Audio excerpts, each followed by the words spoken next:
Assalamualaikum warahmatullahi wabarakatuh. Perkenalkan, nama saya Muhammad Lukmanul Hakim. Kali ini saya akan membawakan presentasi yaitu ekonomi mikro untuk melengkapi salah satu tugas pertama.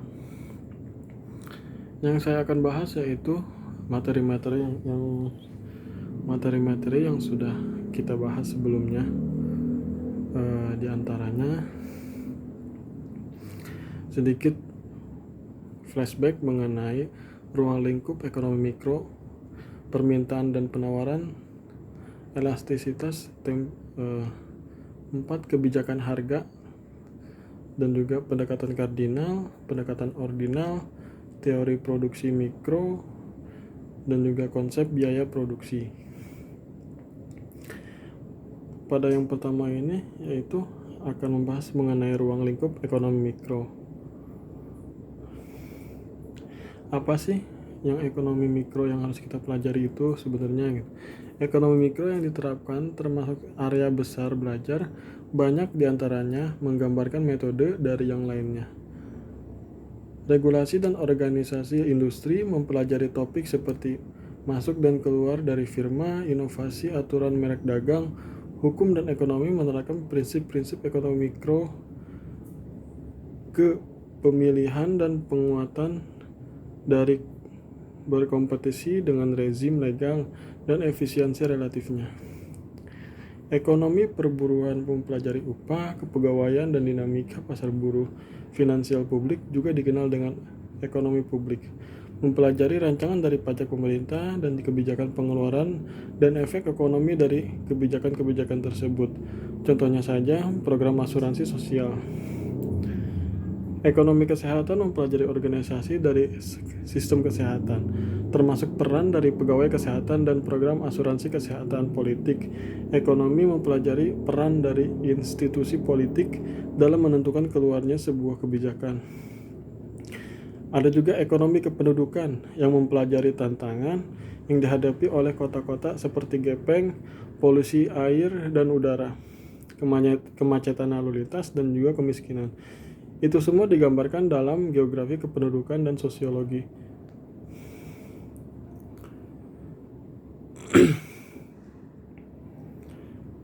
Ada juga di bidang sejarah ekonomi mempelajari evolusi dari ekonomi dan institusi ekonomi menggunakan metode dan teknik dari bidang ekonomi, sejarah, geografi, sosiologi, psikologi, dan ilmu politik. Dan yang kedua, kita akan membahas sedikit tentang permintaan dan penawaran.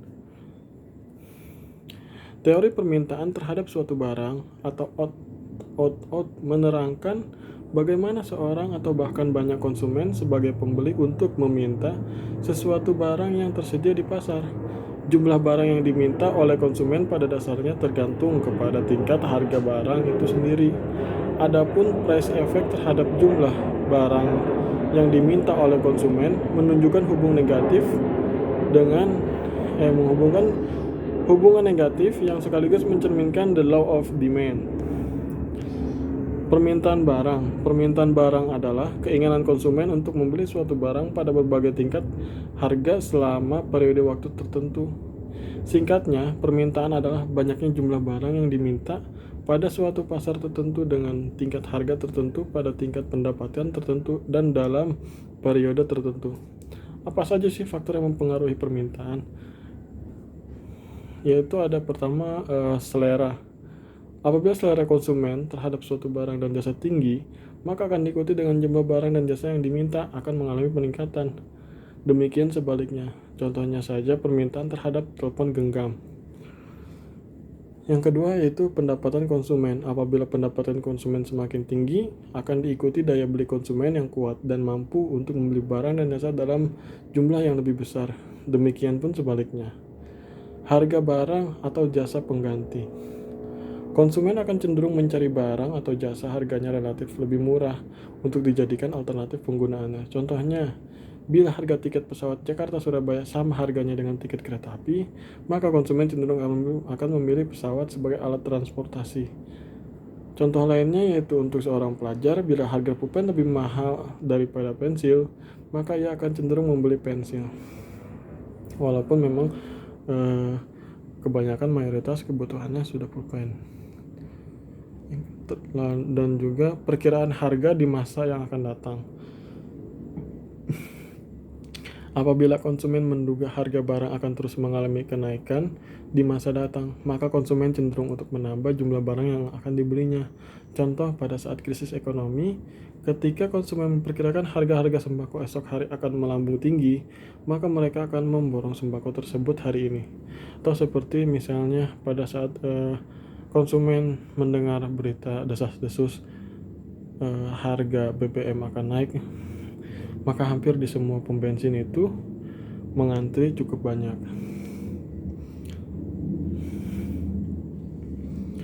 Elastisitas permintaan, elasticity of demand adalah pengaruh perubahan harga terhadap besar kecilnya jumlah barang yang diminta atau tingkat kepekaan perubahan jumlah barang yang diminta terhadap perubahan harga barang, sedangkan besar kecilnya perubahan tersebut dinyatakan dalam koefisien elastisitas atau angka elastisitas yang disingkat E.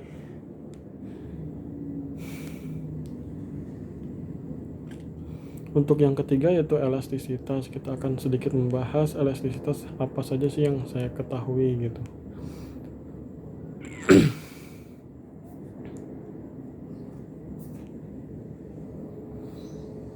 Elastisitas penawaran mengukur besarnya persentase perubahan jumlah barang yang ditawarkan akibat adanya perubahan harga barang yang bersangkutan.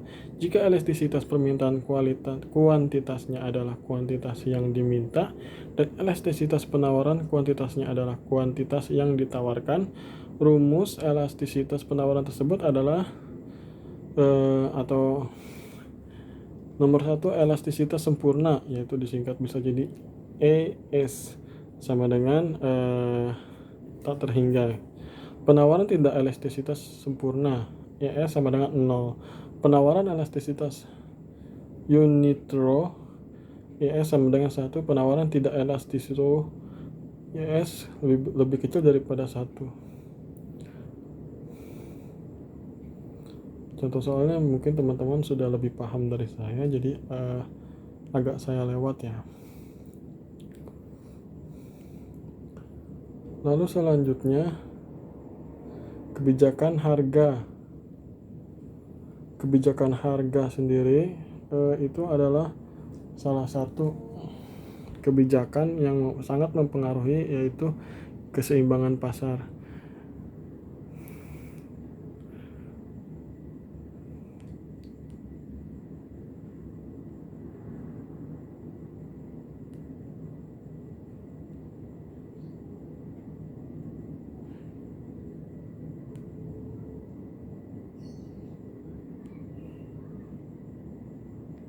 Lalu selanjutnya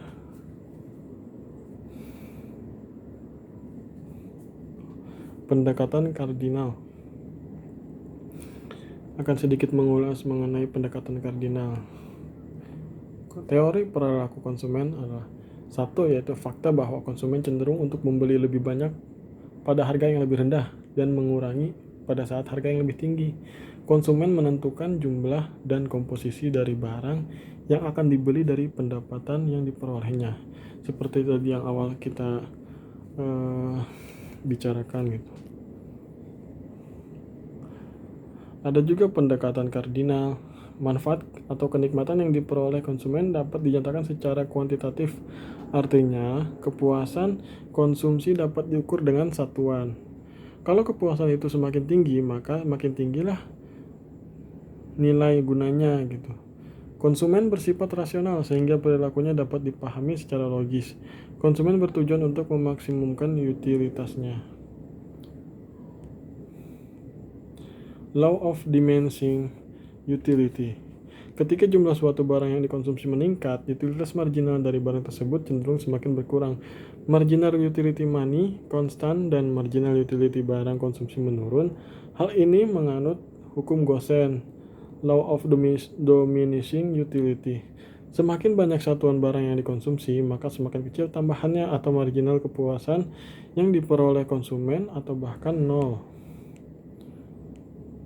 Syarat pemaksimuman utilitas yaitu setiap uang yang dikeluarkan untuk membeli unit tambahan dari berbagai jenis barang akan memberikan utilitas marginal yang sama besarnya.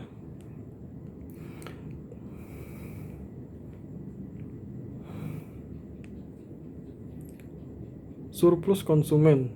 Kesediaan membayar adalah jumlah maksimum yang mau dibayar oleh konsumen untuk memperoleh suatu barang.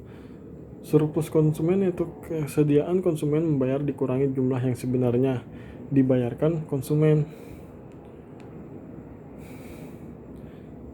Selanjutnya, pendekatan ordinal.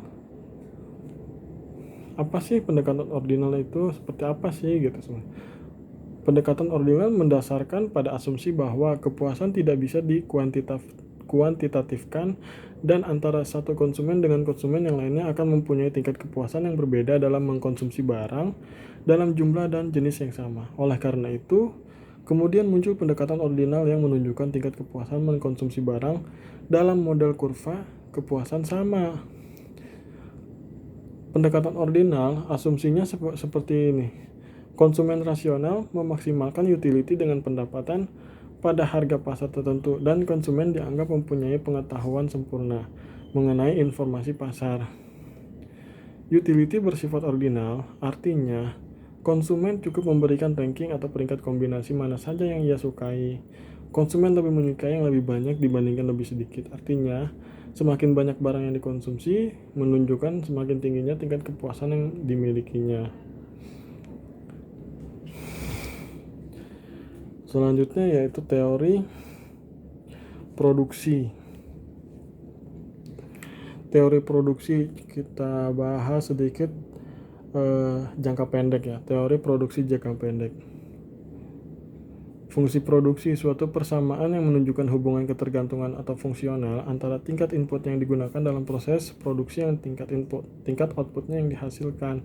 Tahap-tahap produksi. Satu, menunjukkan tenaga kerja yang masih sedikit. Apabila ditambah akan meningkatkan total produksi. Tahap kedua, produksi total terus meningkat sampai produksi optimum, sedang produksi rata-rata menurun dan produksi marginal menurun sampai titik nol. Tahap ketiga, penambahan tenaga kerja menurun total produksi dan produksi rata-rata, sedangkan produksi marginal negatif. Ada juga di sini produksi jangka panjang. Produksi yang semua inputnya dapat dirubah. Ciri-ciri isokuan mempunyai kemiringan negatif. Semakin ke kanan kedudukan isokuan menunjukkan semakin tinggi jumlah output. Isokuan tidak pernah berpotongan dengan isokuan yang lainnya. Isokuan cembung ke titik origin. Selanjutnya, mungkin ini yang terakhir untuk penutup tugas pertama, yaitu teori biaya produksi. Konsep seperti apa sih konsepnya gitu? Konsep biaya produksi, pengukuran biaya produksi jangka pendek dan fungsi biaya jangka pendek, pengukuran biaya produksi jangka panjang dan fungsi biaya jangka panjang. Teori konsepnya seperti inilah.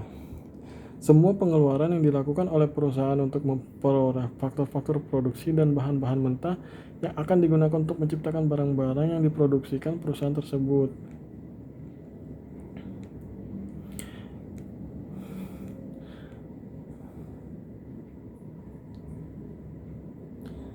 Gimana sih cara meminimumkan biaya jangka panjang? Cara meminimumkan biaya jangka panjang itu tergantung pada tingkat produksi yang ingin dicapai, sifat dan pilihan, kapasitas pabrik yang tersedia. Beberapa faktor yang menyebabkan skala ekonomis yaitu spesialisasi faktor-faktor produksi, pengurangan harga bahan mentah dan kebutuhan produksi lain, memungkinkan produk sampingan diproduksi. Perusahaan besar mendorong pengembangan kegiatan usaha di luar perusahaan yang berguna kepada perusahaan.